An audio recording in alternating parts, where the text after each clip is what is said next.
مسكين كبري صفاح مدهاني عالم أبوي لعل እግዚአብሔር أملخنا كسب ساعة زياء التسأنح استنفاس عدلو بزقان بتعنان سلزت نحنا كبرين مسكانان أملكون وداسين نزل عالم نعوي خنا كمون نولادة أملاك ولادة قال قدس دينجل مريم أدينا كدانا مهرت كدانا على زخنت سيون مزاقعتنا ودا بزهوات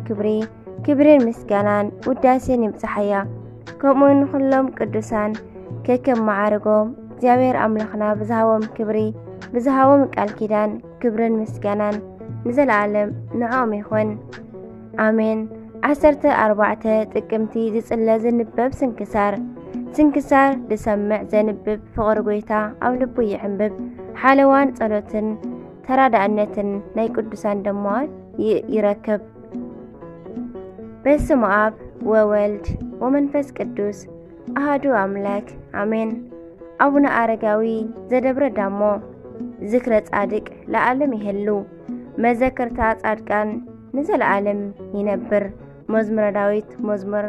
112 فقدي شوعتم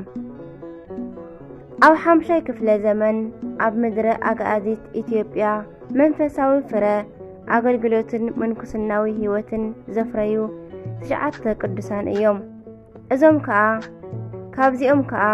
كاب قسطنطنيا أبا ليقانوس أبا قيسايا أبا يمعاتا كاب أنطاكيا دما سوريا أبا صحما كاب قلقيا أبا قبا كاب إسيا أبا أفسي كاب روميا أبا بنتليون كاب إساريا أبا ألف كاب روما دما أبا غريما كاب روم دما أبونا أرقاوي يوم أبونا أرقاوي نعم لخنان مرحنينان إيسوس كريستوس كبرن مسكانان يخون نمو كابتم 9 قدسان زخانة نايبسو قدس فصم نايك جابير أغلقالي زخانة أبا زميكائيل أبونا أرقاوي كبرن زنان نايز عالم نعيقو بصدقون بترفاتن بزحي كاب أبا انتونوسن مكاريوسن باكوميسن معارقة منكسنا بمنفساوي حارق رابعي ولدو زخانة تاريخو نزي مسل كابزم قدسان حادث عدق أبونا أرقاوي تاريخهم مس النرئي أبونا أرقاوي تولدي هاجرو روم إيوم كاب نقصاوي بيتسب إيو كعات ولدو ولدو أبو إسحاقن أدو إدنان يبهالو فريها أكزابير زنبرم قدسان دما نبرو ولدو بتبابن فرحات أكزابيرن بتمهرتي قدسات متحفتن سنة مقبارن مسعبيوا جنا هتان كله نتي نسبك كل عالم ربيحو نفسه انت عطفئه انت يتأقمو نسبسي كل عالم ربيحو نفسه انت عطفئه انت يتأقمو ماتيوس معرف 10 فقدي 26 زبل أملخاوي قال مسرت بمقبار مدراوي نقصنات قديفو سماياوي منغستي مرزة كاب هاجرو روم نبتي أبا باكوميس زركبلو عبي كدام داوناس استبهالة كدام قدس أبا باكوميس رديئت اكزابير زحادرو هزان مخانو بمنفس قدس فليتو مسرعيو أزي تحقوسا مخنيات ممزيئون حاتتو أبنا أرقاوي ممزيئو نمنكسنا مخانو نغرو أبنا باكوميس كا زودي من كسناكو قليل سلاز أيكونن أي تخولون إخا مسبلو عمكرني فتنني بلو بدي سمامي عم دما أبنا أرقاوي بصوم صلوت سجدت تقهاتن ترارعنتن لعلي كل فلسطيق كونا أبنا باكوميس دما نزي كل تقهات رؤيو أسكما زملائكت لبسا من كسنا البسو نمن كسنا أبوتاتي أبا انتونوسن أبا مكارسن زبارخ اكزابير أسكما خاي بارخ إلوون مرقو بتعمي فتاو صدق خوينو بصومن سجدتن صلوتن تجيهو يقلقل سلازنبرة كاب كل منوكسات بليسو ترأيا بزي كا اتم ناي منفس أحواتو تدنيقم እዝስ ብጸጋ ዓብይና ብምባል አረጋዊ ኢሎም ጸውዕዎ ካብ ሽዑ ጀሚሩ ኸዓ ዘሚካኤል ዝብል ስሙ አረጋዊ ብዝብል ስም ተተከአ ጻድቅ አቡነ አረጋዊ ምስቶም 8 ቅዱሳን ኮይኑ ነቲ ኣብ ጉባኤ ኬልቄዶን ዝተኸስተ ሓድሽ ክልኤ ባህሪ ዝብል ትምህርቲ ብምቅዋሙ መከራ ስለ ዝጸንዖ ናብ ምድራ ገኣዚ ተሰዲዱ መጸ እዞም 9 ቅዱሳን ብሓንሳእ ድሕሪ ምጽናሕ ስብከተ ወንጌል ንምስፍሕፋሕ ስርዓተ ምንኩስና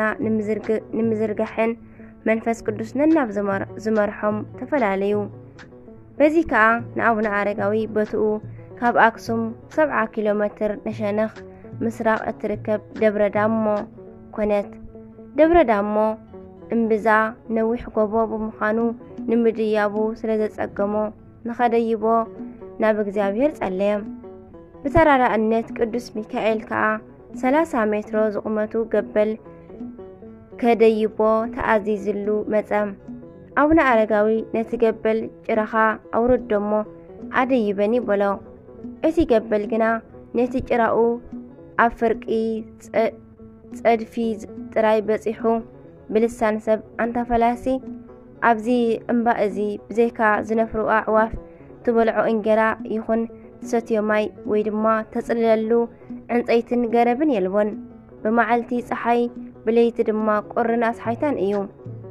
ናይዚ እምባዚ ጥሪትን ሃብትን እዚኣቶም ጥራይ እዮም ክብል ተዛረቦ አቡነ አረጋዊ ግን ዝተኣዘዝካዮ ጥራይ ደኣ ፈጽም ስቕበል በሎ እግዚአብሔር እቲ ዝደለናዮ ኣይስእነናን እዩ በሎሞ ብኡ ንብኡ ጭራኡ አውሪዱ ኣብ ማዓንጣ አቡነ አረጋዊ ብምጥምጣም ብሓንሳእ ኣብቲ ርእሲ እቲ ቅዱስ ደብሪ አደየቦ እዚ ኩሉ እናተፈጸመ ሊቀ መላእክት ቅዱስ ሚካኤል እቲ ተመን ኣብ ልዕሊ አቡነ አረጋዊ ክፉእ ነገር ምእንቲ ከይፍጽምን ከየፍርሖን ብየማናይ ኢዱ ሰይፉ መዚዙ መሊሑ ይሕልዎ ነበረ ረድኡ አባ ማትያስን ካልኦት ሰዓብቱውን እናረአይዎ ይድነቁን ይግረሙ ነበሩ ዕለት 12 ጥቅምቲ አቡነ አረጋዊ ኣብ ዝባን እዚ ደብሪ ምስ በጽሐ 3 ጊዜ ሃሌሉያ ለአብ ሃሌሉያ ለወልድ ሃሌሉያ ለመንፈስ ቅዱስ እናበለ አመስገነ በዚ ከዓ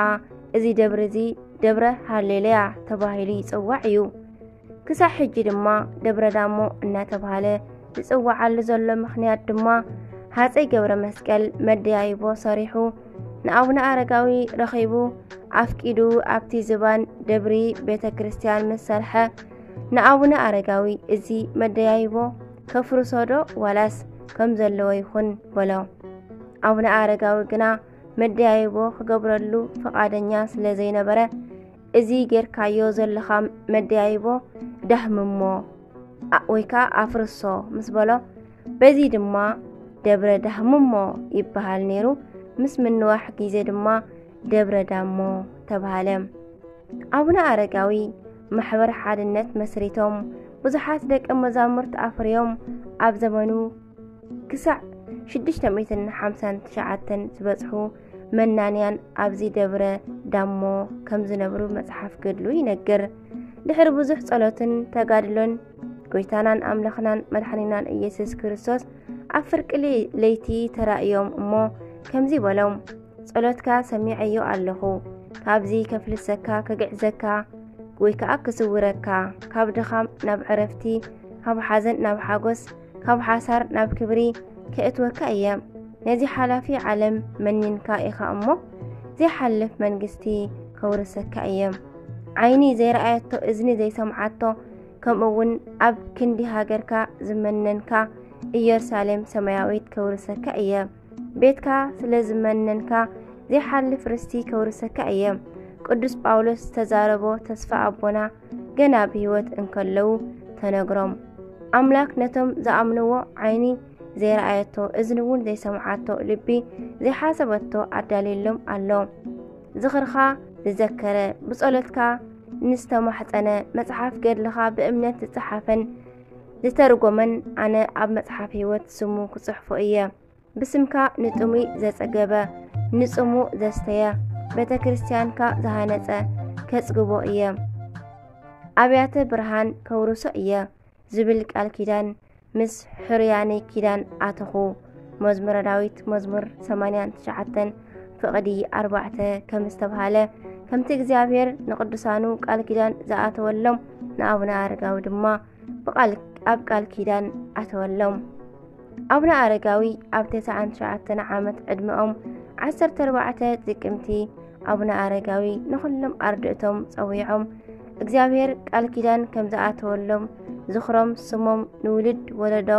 ክሳብ ሕልፈት ዓለም ከም ዝጸንሕ ሓበርዎም። ድሕሪ ሕጂ ብስጋ ኣይክትርእዩንን ኢኹም ብምባል ብዙሕ ናይ ምጽንናዕ ቃላት ብምሃብ ንኣቡነ ማትያስ እገድፈልኩም ኣለኹ ኢሎም ናብ በዓቶም ድሕሪ ምምላስ ናብ ንቡር ጸሎቶም ምጽላይ ኣድሃቡ። ማትያስ ንግሆ ምስ ረኣዮም ሰዓት 9 ንግሆ ረፍዲ ምልስ እንተበለ ብዘይካ መስቀሎምን መቆሚያኦምን ካልእ ኣይረኸቡን። እግዚአብሔር ሰዊርዎም ከም ሄኖክ መሪጽዎም ከም ኤልያስ ብኽብሪ ብሰረገላ ፈረስ ናብ ሰማይ ሰዊርዎም ከም ዮሐንስ ኣነ ክሳብ ዝመጽእ ኣይክትሞቱን ኢኹም ንዝብል ቃል ወንጌል ክምረጹ በቂዖም። ኣቦና በረኸቶም ይሕደረና። ዘፍጥረት ምዕራፍ 5 ፍቕዲ 24 ነገስት 2 ፍቕዲ 11 ዮሐንስ ምዕራፍ 21 ፍቕዲ 23 ክሳዕ ጊዜ ምጽኣት ከይሞተ ከም ዝጸንሑ ድማ መጽሓፍ ገድሎም ይነግር። ክሳዕ ሕጂ ኣብ ገዳሞም ብጸሎት ዝወፅእ ማይ ጸሎት ዝተፈላለዩ ሕማማት ይፍውስ ኣሎ። ጸሎቱ በረኸቱ ምስ ኩልና ህዝበ ክርስቲያን ንዘለዓለም ምስ ኩላትና ይኹን ኣሜን። ጥቅምቲ 14 ናይ ዓመታዊ ቅዱሳን በዓላት ዝውዕል ድማ ኣቡነ ኣረጋዊ ዘሚካኤል፣ ቅዱስ ፊልጶስ ሐዋርያ ካብ 72 ኣርድእቲ፣ ቅዱስ ኣቡነ ክርስቶስ መርዓዊ፣ ቅዱስ ኣቡነ ሙሴ መርዓዊ፣ ቅድስቲ ዕድና ኣዲኦም፣ ኣባ ማትያስ፣